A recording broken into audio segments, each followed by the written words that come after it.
Good evening. This is Akashvani. I am Saira Mujtaba with the news at 9.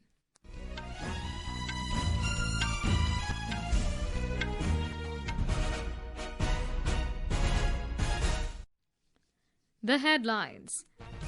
Prime Minister Narendra Modi inaugurates Sonmarg Tunnel in Jammu and Kashmir. Says improved connectivity will open doors for tourists to explore lesser-known regions of the Union Territory. India summons top Bangladesh diplomat on border fencing issue. Says New Delhi expects cooperative approach from Dhaka to combat cross-border crimes. Over 1 crore 50 lakh devotees take holy dip in Triveni Sangam on the first day of Mahakumbh at Prayagraj in Uttar Pradesh. India signs Hajj Agreement 2025 with Saudi Arabia, securing a quota for over 175,000 Indian pilgrims. US imposes export restrictions on AI chips to curb access by China. And the first Kho-Kho World Cup kicks off in New Delhi with a dazzling opening ceremony.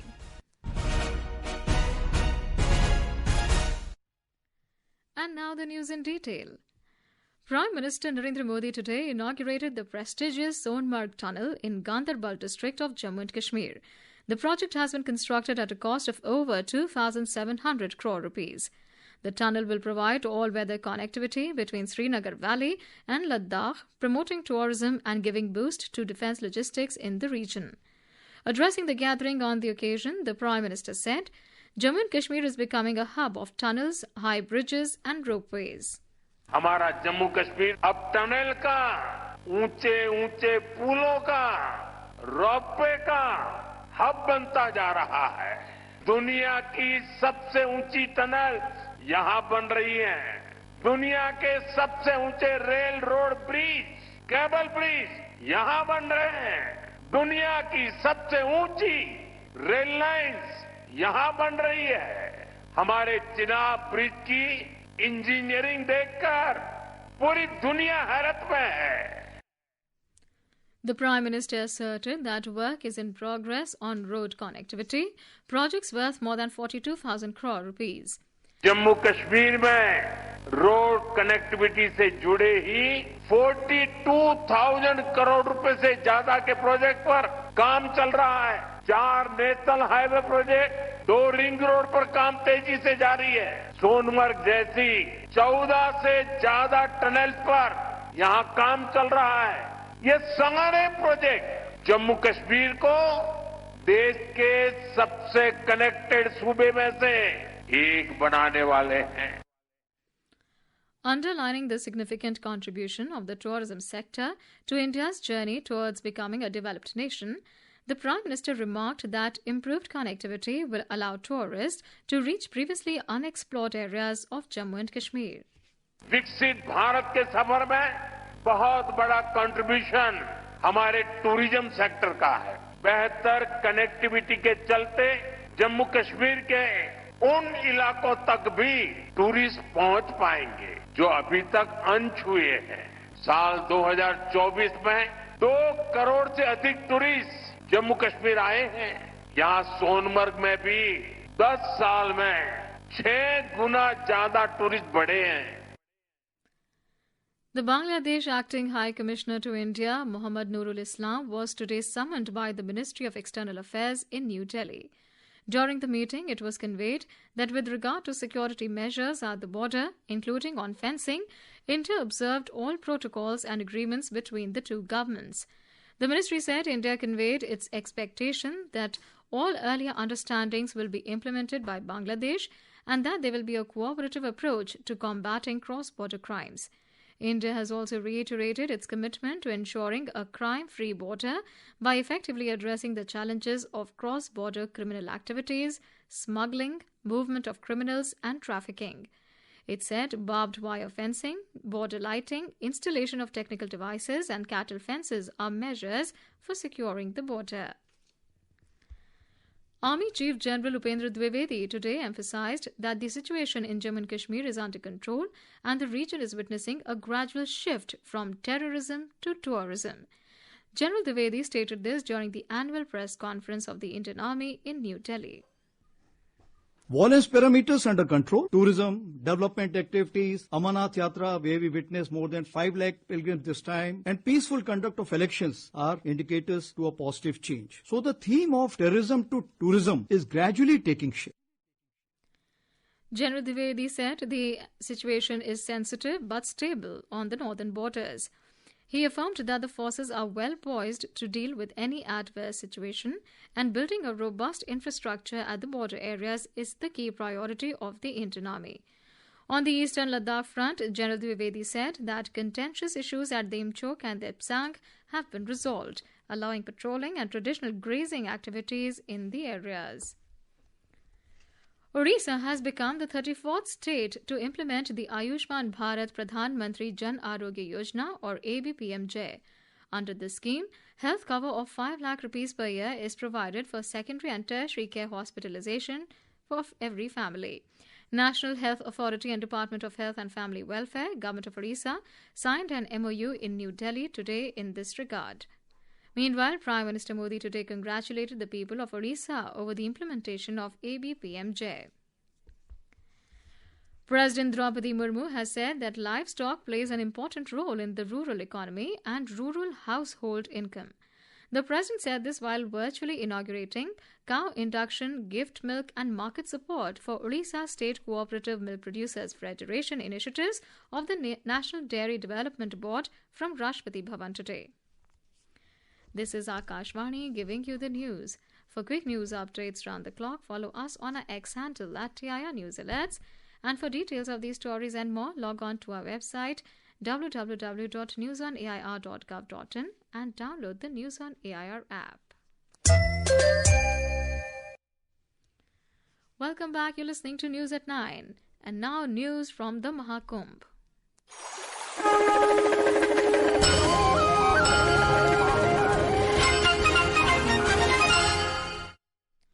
Over 1 crore 50 lakh devotees and pilgrims took the holy dip in Triveni Sangam, a sacred confluence of rivers Ganga, Yamuna and mythical Saraswati, today on Posh Purnima, the first day of Mahakumbh at Prayagraj in Uttar Pradesh. At the world's largest spiritual and cultural gathering, flower petals were showered from helicopters on the devotees, welcoming them to the holy city. We have a report.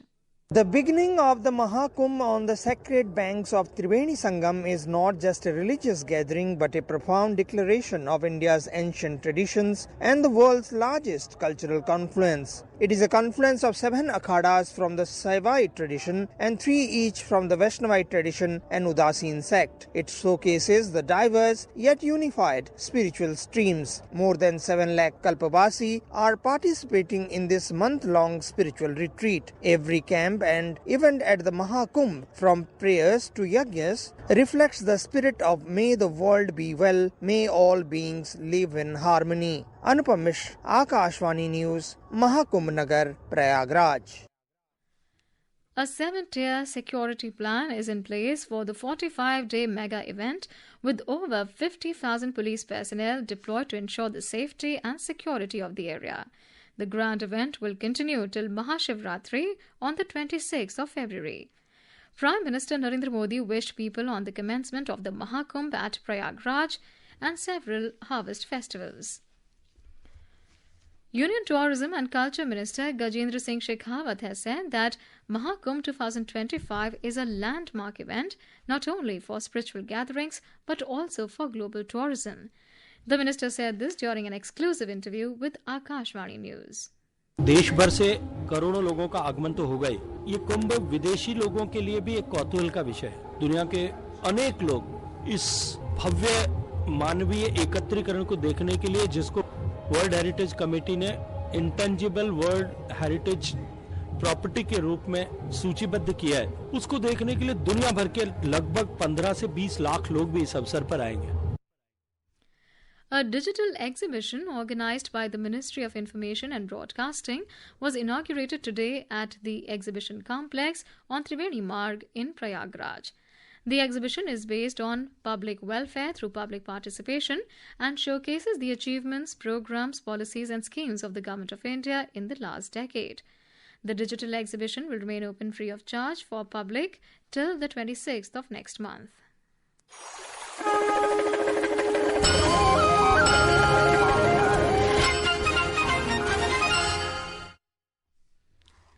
Festivals of harvest known by different names are being celebrated across the country today.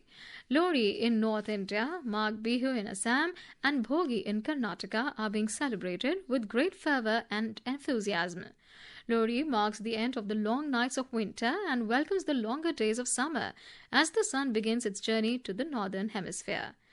On the occasion, a bonfire is lit in the evening to say goodbye to cold days. The festival is mostly associated with crop harvesting and happiness. President, Vice President greeted the people on the auspicious occasion of Lohri, Makar Sankranti, Pongal and Magh Bihu. Prime Minister Modi today participated in Pongal celebrations at the residence of Union Minister G. Kishan Reddy in New Delhi. Mr. Modi also witnessed a cultural program. In a social media post, Mr. Modi said, Sankranti and Pongal are celebrations of gratitude, abundance and renewal, deeply rooted in the agricultural traditions of our culture. India signed a Hajj Agreement 2025 with Saudi Arabia. The agreement was inked between Minority Affairs Minister Kiren Rijiju and Saudi Arabia's Minister for Hajj and Umrah, Tawfiq bin Fawzan Al Rabia in Jeddah. The agreement secures a quota of 175,025 pilgrims from India for the upcoming Hajj pilgrimage. Prime Minister Modi has welcomed the agreement. In a social media post, Mr. Modi said, the government is committed to ensuring improved pilgrimage experiences for the devotees.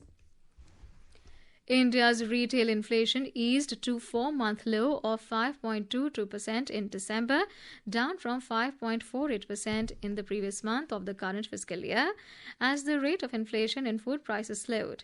According to data released by the Ministry of Statistics and Program Implementation, inflation in rural areas stood at 5.76% compared to 4.58% in urban regions. The National Test Agency, or NTA, has postponed the UGC NET December 2024 exam, which was scheduled on Wednesday. In a statement, NTA said it has received representations to postpone the UGC NET exam on account of Pongal, Makar Sankranti and other festivals on 15th of January. The new date of exam will be announced later. NTA said the exam schedule on the 16th of January will be conducted as per the earlier schedule. In the United States, the outgoing Biden administration has imposed new restrictions on exporting indigenously developed AI chips, aiming to curb China's military and industrial rise and blocking access to powerful AI chips and closed AI models. The decision, made just a week before President Biden is set to leave the office, is expected to heighten tensions with Beijing. U.S. Secretary of Commerce Gina Raimondo stated the rules are designed to protect advanced AI technology and prevent it from reaching foreign adversaries. China and Russia, already blocked from buying advanced chips, will face additional restrictions on closed AI models, which are often used for sensitive applications such as military or high-stakes commercial uses. The first edition of Kho-Kho World Cup kicked off at the Indira Gandhi Indoor Stadium in New Delhi this evening with a dazzling opening ceremony. Vice President Jagdeep Dhankar, alongside Indian Olympic Association President P.T. Usha and Kho-Kho Federation of India President Sudhanshu Mittal, lit the ceremonial torch of Kho-Kho World Cup 2025, symbolizing the spirit of sportsmanship, unity and global celebration of India's traditional sport. The historic event marked the global debut of the traditional Indian sport, with teams from 20 countries participating. The Kho-Kho Federation of India has selected 15-member squads for both the men's and women's categories. Pratik Vaikar has been named as the captain of the men's team, while Priyanka Ingle will lead the women's team. And now, before we end the bulletin, the headlines once again. Prime Minister Modi inaugurates Sonmarg Tunnel in Jammu and Kashmir, says improved connectivity will open doors for tourists to explore lesser-known regions of Union Territory. India summons top Bangladesh diplomat on border fencing issue, says New Delhi expects cooperative approach from Dhaka to combat cross-border crimes. Over 1.50 crore devotees take holy dip in Triveni Sangam on the first day of Mahakumbh at Prayagraj in Uttar Pradesh. India signs Hajj Agreement 2025 with Saudi Arabia, securing a quota for over 175,000 Indian pilgrims. US imposes export restrictions on AI chips to curb access by China. And first Kho-Kho World Cup kicks off in New Delhi with a dazzling opening ceremony. That's all in the news at 9. Good night.